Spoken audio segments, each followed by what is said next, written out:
This was the best thing for us. So we've been looking at, you never want to be in a situation that you're not pleased with some things that we're doing, but Xavier's a very good team, and some things that we didn't do well, they were able to exploit. And so, I said to these guys, as I was watching the match, I couldn't wait to watch film with them. I think there's lots of things that we can learn from. Xavier's a good team. They've got lots of offense. So if they're in system, they're going to put the ball down. So if we had scenarios that we did not get them out of system with, an attack that we made or a free ball that we sent over, they made us pay for it. And I think that's good for us to see that. I think, we've got to have the idea of when we have a ball that we can swing at, we've got to put some pepper on the ball and hit it hard. So that was good. I thought, obviously we had a really slow start to game 2. But after getting punched a few times, I really liked how we responded to that. I thought initially we kind of got passive, but then I thought we got really aggressive to kind of make the comeback. And we've talked a lot about that, of how are we going to react in those situations? Are we going to wait for them to get an error? Or are we going to go for it? And I thought we went for it. And so those are good learning opportunities for us. Questions? Players, expand a little bit more about what it was like being down 92, 17, 11, set 2, what was the mindset out there?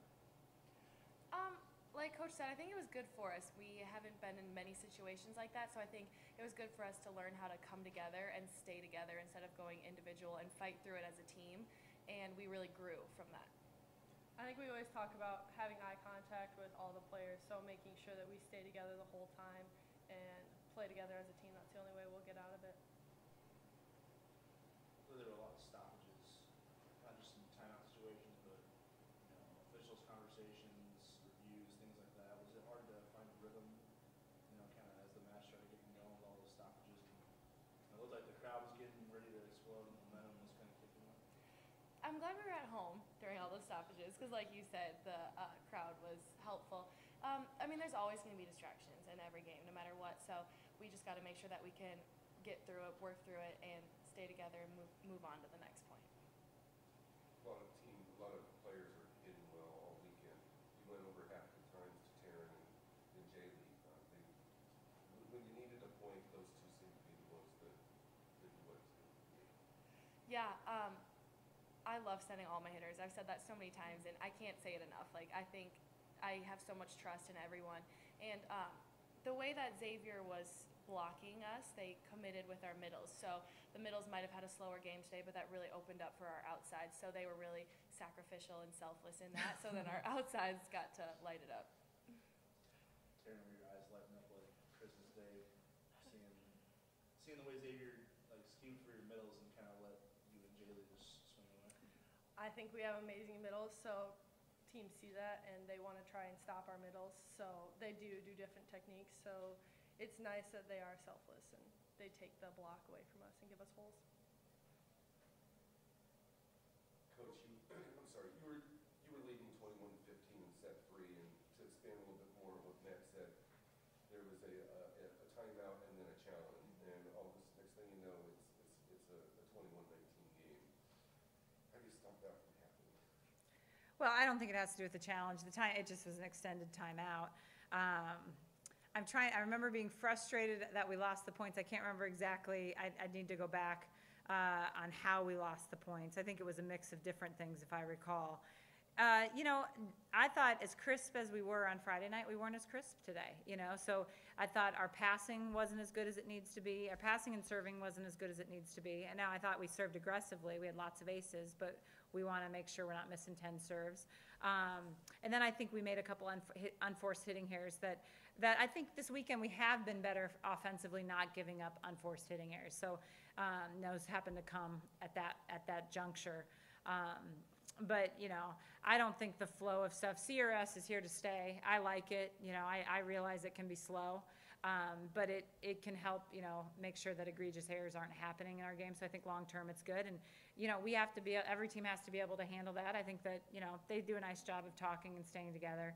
I just think we didn't make plays at that point. I don't think it had to do with the stoppage. With the next couple matches at home, what are you most looking to build on and improve as you kind of wind down the Big East regular season schedule? Well, for me, one thing that I think we'll go back to the gym and really work on is power. I mean, I think we've got to get better in dig transition situations, hitting the ball hard and putting the ball down. And as we play higher level teams that are better defensively, that's going to become more and more of an issue. And I think we saw that a little bit tonight. I think Xavier was better defensively than several teams that we've been playing, that sometimes we get a kill that I'm like, yeah, I'm not sure that's going to go down against a lot of teams. So that will be a priority, our serving consistency, but not losing our aggressiveness. I mean, that's the fine line. I mean, the 7 aces against a good passing team is a phenomenal stat line, but we want to, shore those things up. Our passing was okay today, so we need to be better in those fronts. So those would be kind of the things that I would lock into. But, as much as I'm griping, I mean, we hit 350 on the day. That's a great hitting line. I mean, so I like what we're doing offensively.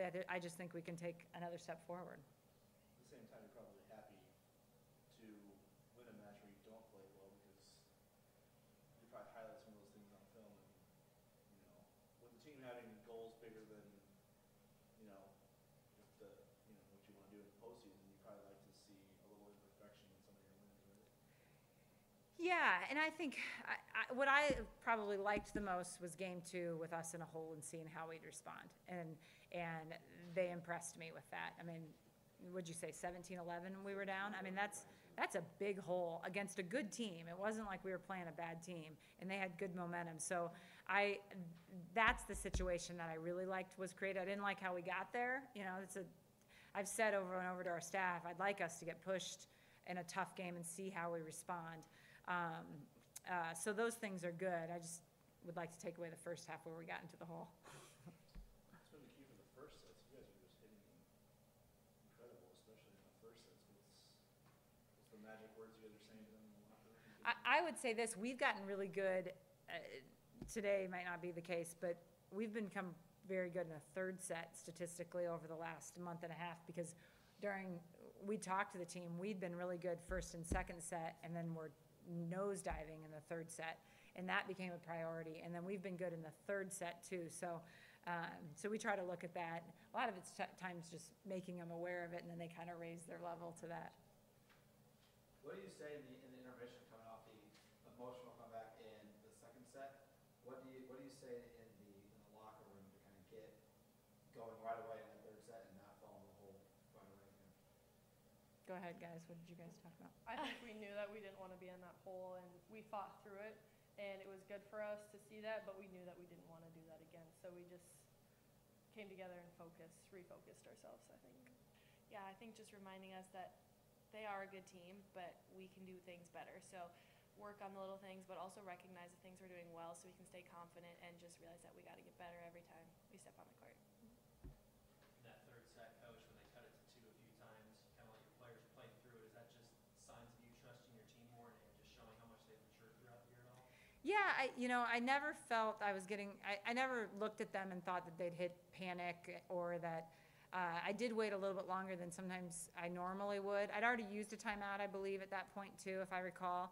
But I felt like Taryn missed a ball and I said to her, she took a good swing on it. That's different than a stupid play or, some momentum type stuff, so I didn't think that they had looks on their faces of, uh-oh. I thought they had looks of, okay, give me the next one, I'm okay.